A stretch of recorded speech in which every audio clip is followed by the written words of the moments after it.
Hello. Welcome to Someday Farm. It's Seasons Week. I'm Stephen Watson.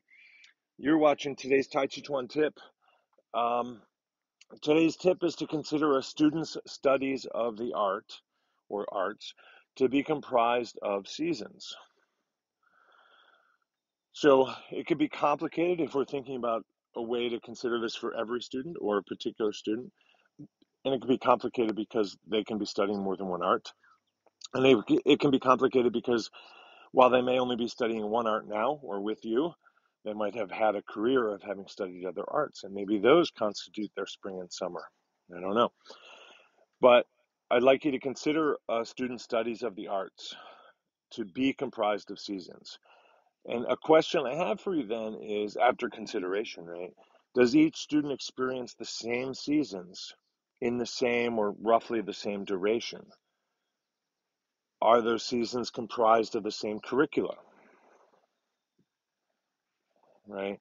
So what constitutes spring for one person may be a different curriculum than what comprises spring for another student. Maybe not. Maybe it has to be this curriculum, that's spring.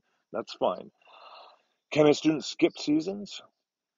Right? Can they skip spring maybe because they've had a lot of experience before? Can they skip summer because they had Satori moment? Right?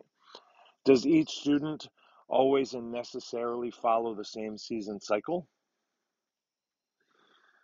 Does each student necessarily start with the first season? Kind of hinted at that a moment ago. I don't know the answers to these, but I find it very interesting to consider it as seasons. And once I consider it as seasons, I find it really pleasing to look back on the careers of students that I've become familiar with and say, oh, wow, I can kind of see that in a different way now. Really grateful for that view. So thank you very much. I'm grateful for your views. So maybe visit my YouTube channel and click like on a whole bunch of them. Please, please, please take you a minute and a half. Just click a bunch of likes. Thanks. Thanks for showing your support for today's Tàijíquán tip. Tips really go a long way. And if you can't afford to help financially, comment, subscribe, share, and like, and all that stuff. To be in touch with me, go to my Linktree, Someday Farm. Thank you.